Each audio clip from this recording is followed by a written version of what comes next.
ñuy démarrer li nga xamante ni moom mooy générique bon li ci xëtu yëlekaay j'allais dire ma naan générique bi li ci ànd ak Fama le soleil la ñu koy ubbee le soleil lan la wax. Le jeu survol de l'actualité ni nga ko waxee dañuy démarrer ak l'astre de Hann le soleil moom mi ngi titré accès à l'eau emprise militaire gestion des marchés enseignement supérieur donc les orientations du chef de l'État loolu ñu ngi ko amal démb ci conseil des ministres donc le Sénégal ak le Vietnam aussi signé nañu ñeenti accord mu nekk une très bonne chose pour le Sénégal. bu ñu jógee ci le soleil Ouzin. bala ñoo jógee ci le soleil. ñu dolli ci rek ni régler d'abord la question de la gouvernance ki nga xamante ni moom mooy Mamadou Lamine Badji moom mi nga xamante ni moom moo jiitee l'intersyndicaliste de la Sonatel. nee na nag nañu régler li nga xamante ni moom mooy bonne gouvernance bi foofu nga xamante ni moom mooy Sonatel ñu fàttali ni président Ousmane Sonko d'ailleurs dalal na leen ci fan yële passé liggéeykat yi nga xamante ni ñoom nekk foofu ca Sonatel ba am ci ay mesure ay waxtaan jàmm ñëwaat ci nga xamante ni moom mooy way liggéeykat yi nekk foofu ci Sonatel ak seen njaatige voilà bu ñu jugee ci le soleil dañuy dem ci la tribune. alors Ouzin la tribune moom mi ngi wax ni la liberté menacée mi ngi koy faram-fàcce nee na diggante mandat de dépôt à gogo mandat de dépôt yu bari prison pleine suñu prison yi dafa bëri ay détenus justice en grève nee na loolu daal mi ngi suñu liberté daal maanaam mi ngi menacé wu bu baax a baax diggante distribution automatique de mandat de dépôt favorise le surpeuplement des prisons les détenus s'entassent dans des chambres en attendant d'être jugés. Alors mi ngi wax aussi les travailleurs de la justice se radicalisent davantage contre le gouvernement alors les recours au bracelet électronique peut beaucoup lijjanti maanaam mën na lijjanti lu bari au désengorgement des prisons maanaam mën na wàññi daal le taux de détenus ci biir prison yi bu ñu amee recours au bracelet électronique alors ba léegi tribune moom mi ngi wax les greffiers redécrètent une grève de 48 heures et déchirent la note du ministre de la justice grève ba daal ñu ngi koy continuer ba léegi fi mu nekk nii dañoo décréter waat ñaari fan yu grève donc loolu la ñu wax nee nañ tamit xotti nañu note de service bu ministre de la justice Ouzin. voilà ki nga xamante ni ba léegi ci la tribune bokk na ci li mu fësal mooy pour la 3e fois délibéré ki nga xamante ni moom mooy Moustapha Diakhaté ak ki nga xamante ni moom mooy Bassirou Fofana daal di nañu koy dax mu mel ne nag ñoom nag grève yi nga xamante ni greffier yi daal nañu koy grève bokk na ci leen gën a yàggal foofu nga xamante ni moom mooy prison bu Rebeuss voilà ba léegi ci revue des titres lu ñu fa jógee dañuy dem ci l'Observateur. Alors Ouzin L'Obs moom à sa une mi ngi titré Mbathio contre coach alors les détails explosifs donc combat pour l'honneur donc moom ma ngi koy faram-fàccee Mbathio mi nga xamante ni L'Obs moom la dalaloon muy def ay confidences yu exclusives à l'Observateur donc feccikat bi ji Mbathio nee na moom sax dafa obligé daal di gàttal voyage ba nga xam ne moom la ameloon ca bitim réew fële ca Dubaï alors bi nga ko woowee ci la ñëw porter plainte auprès du procureur de la République et du doyen des juges d'instruction donc nee na coach moom daal mi ngi ko doon exiger xaalis wala lii di ay faveur daal yu kii daal mi ngi noonu. voilà mi ngi noonu ba léegi dañuy des si li nga xamante ni moom mooy l'Observateur les vérités crues de Maître Kabou sur l'affaire Mancabou moom nag jàpp na ni. nga xamante ni moom mooy maanaam suñu yoon ni muy doxee daanaka mbiru théâtre la ko daal di jàppee ndax client bi nga xamante ni boobu ba léegi nag ay waroon nañu xam fan lay mujj wala sax mbir mi kan moo faat wala si yenn anam la faatoo moom François Mancabou ki nga xamante ni moom mooy Maître Kabou moom moo ko daal di wax. alors moom nag ñëwaat na ci ab lu mel ni vidéo bu mu wax boo xamante ni 13 minutes la bi nga xamante ne François Mancabou moom ci boppam moo ci doon wax ak ñi nga xamante ni moom mooy nañu ko doon téewee fi nga xamante ni moom mooy foofu ca sûreté urbaine nee na sax bàyyi na ay wax maanaam jox na sax ay ndénkaan ki nga xamante ni moom mooy jabaram ginnaaw bala mu doon génn àddina nee na loolu yëpp na yoon amoon na possibilité yoon am na possibilité d'ailleurs pour daal di koy exploiter baral mbir yi ñu xam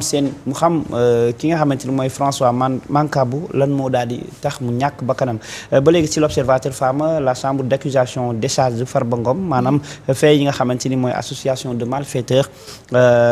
ñoom nag liñ ko doon toppee association de malfaiteurs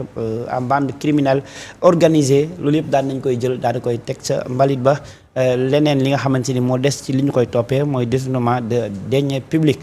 voilà bu ñu fa jógee Fama dañuy dem ci source A. Alors source A moom à sa une mi ngi wax premier jalon posé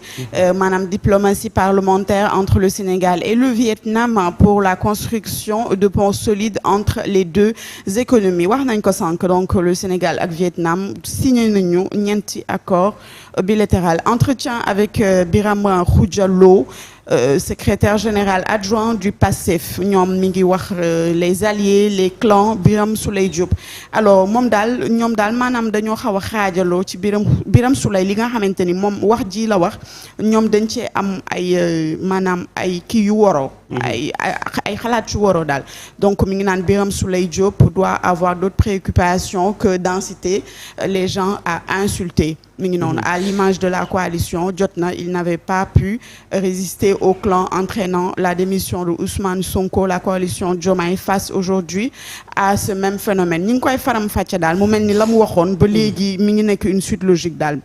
Une suite logique, ce sont les alliés qui sèment la discorde au sein du PASTEF. Je peux citer Bougar Diouf ñu ngi dégg sax ci information que di Bougar Diouf lañu ko daal di convoqué fi nga xamante ni moom mooy cybercriminalité dinañ ko topp xibaar boobu nee na nag alliés yi ñoom ñooy semer benn désordre ci li nga xamante ni moom mooy coalition Diomaye président Birame Souleye ñu fàttali leen PCA la fi nga xamante ni moom mooy APS bi ñu ko moom mooy PCA bi foofu mais également adjoint parti bi di PASTEF voilà ba léegi ci xët yéen a kaay dañuy dem ci les échos. Alors les échos à sa une Ouzin l'audience de Doro Gaye à Paris renvoyée au 3 septembre donc mu nekk benn une demande même sax d'extradiction ñu ngi koy bind nee nañ le procureur général près de la cour d'appel de Paris veut avoir des informations complémentaires. L'audience a eu lieu le 9 juillet passé. Le 9 juillet dernier, donc le juge d'instruction du 3e cabinet devra poursuivre ses investigations sans Doro Gaye. Mi ngi titré aussi victoire de Farba Ngom contre le procureur financier. Donc comme ni nga ko waxee sànq rek Ouzin am na ñaari chef d'accusation yoo xamante ni dañ koo mujj daal di bàyyi lu jëm ci kaawu Farba Ngom. ñu dem ci L'As quotidien. Alors L'As moom voilà ñu dem ci L'As dafa mel ne wax na ci la famille dénonce la théâtralisation de la justice voilà ki nga xamante ni moom mooy L'As moom moo ko wax Fama Alioune Sarr délivre 1500 titres aux populations je pense que moom Sangalkam la nekk maire bi moom mi nga xamante ni moom mooy Alioune Sarr moom nag ndimbal na lu toll ci junni ak juróomi téeméer ci li nga xamante ni moom mooy ay titres ci xam naa nag njortu ni du ñàkk ay suuf lay doon ak yooyu. voilà ba ci li nga xamante ni moom mooy L'As le quotidien le nouveau chantier d'Ousmane Sonko. moom mooy li nga xamante ni moom mooy wàllu cohésion nationale ak li nga xamante ni moom mooy wàllu développement durable bokk ci président Ousmane Sonko lu mu war a daal di joyanti bu ñu fa jugee Fama dañuy dem ci le quotidien. alors le quotidien Ouzin moom mi ngi titré la défense de Serigne Issa Touré Serigne Issa Touré nag moom dafa nekk Serigne daara ñu ngi koy accusé daal de service sexuel envers ses talibés donc ñu ngi titré toujours Farba Ngom bon ñu bari sax titré nañ ko tey en le cas Farba Ngom donc une manche au PJF maanaam daal comme ni ñu ko waxee sànq rek chambre d'accusation bi annulé na une infraction ci kaawu Farba Ngom ñi ngi waxaat aussi ci kaawu Moustapha Diakhaté ak Bachir Fofana renvoi des délibérés de Bachir et de Moustapha Diakhaté la justice garde ses otages moom mi ngi jàppee ni ñoom ñaar daal ay otage justice lañu te ba léegi daal ñu ngi ci loxol yoon ñu ngi renvoyé waat seen délibéré yi li ko waral mooy toujours grève bi nga xamante ni moom moo am ci côté justice. voilà grève bi nga xamante ni moo am ci côté justice bu ñu jógee dañuy dem ci l'info tëb sax waaw wala ñu taxaw ci l'info. ñu taxaw ci l'info lan la indi Fama alerte sur les données voilà. sur les données alerte sur les données alors donc cybercriminalité. non cybermenace au Sénégal noonu la ko titré ndax données personnelles yi actuellement ni ñu koy pirater métti na nit yi aussi di ci dund lu métti lu jëm ci wàllum chantage divulguer say données personnelles escroquerie bari na alors ñu ngi titré aussi les étudiants en grève pour les bourses impayées depuis 2022 loolu le campus de Kaffrine de l'université El Hadj Ibrahima Niass étudiants yooyu ñoom ñoo ko wax Ousmane Sonko décline les priorités du gouvernement moom nee na dina jublu ci lii di redressement économique équité sociale et projet structurant Ouzin. voilà bu ñu fa jógee ñu dem ci Sud Quotidien. alors diplomatie parlementaire lay wax vers un nouvel axe Dakar ak nga xamante ni moom mooy maanaam président assemblée nationale xam ngeen ni nag am na ay signature yi nga xamante ni daal dina koy signé ab ki nga xamante ni moom mooy njiitu parlement bu. Vietnam. waaye voilà Vietnam donc El Hadj Malick Ndiaye la ñu gis noonu ci li nga xamante ni mooy titre bi voilà bu ñu jógee ci Sud Quotidien ñu dem ci yor-yor le président Ousmane Sonko wala sax le PM Sonko s'engage à corriger les inégalités voilà les inégalités sociales maanaam li ko waxee ci wolof mooy ñàkk a toogloo bi nga xamante ni jaarul yoon. exactement nee na moom daal lii di chômage bi pauvreté bi enclavement bi situation des handicapés dina ci jël daal ay mesures fexe daal ba corriger ko mu nekk une très bonne chose Ouzin. voilà ñu fi jógee ñu dem ci réew mi quotidien. réew mi moom mi ngi titré remue dans la justice toujours pour parler de cette fameuse grève du Subjustice et l'UNTJ donc enchaîne 48 heures de grève ñoom daal dabalaat nañ ko nee nañ dañuy dóoraat yeneen ñaari fan ci grève bi daal dal ci kaw ministre bi nga xamante ne mooy garde des Sceaux bu ñu fa jógee dañu dem ci enquête l'évasion qui inquiète Dangote. Alors enquête l'évasion qui inquiète Dangote donc moom mi ngi koy faram-fàcceel nee na pétrole russe banni en Europe mais de plus en plus présent sur le marché ouest africain. Alors Aliko Dangote alerte sur le dumping russe excessif qui menace l'industrie locale. Forte dépendance du Sénégal aux produits pétroliers importés malgré sa production de nationale brute moom maanaam daal Sénégal ba léegi dañu nekk dëkk boo xam ne dañu dépendre ci pétrole alors que ñun le pétrole brut ñu ngi koy importer mais ba léegi daal ñun nous sommes dépendants. voilà ñu gën a avancer tuuti Ndeye Fatou est-ce que duñu ngay baral tànk yi ñu dem ci directement ci li nga xamante ni moom mooy sport ci Gris Bordeaux parce que. voilà journaux yi dañoo xaw a sakkal tey donc la ñu daal di tëb enquête dem avancer tuuti ba fi nga xamante ni voilà mi ngi noonu la tribune wala sax tribune sport moom la daal di wax nee na Gris Bordeaux s'oppose et alerte. c'est ça alors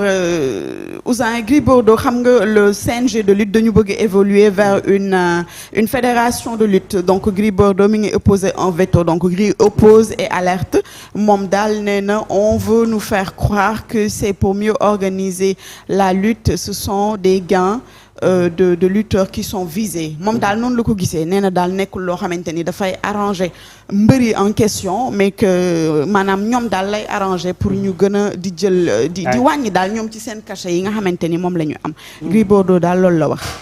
voilà loolu la wax bon ñu daane la ko ak. record wala record waay. Ada Fass et Siteu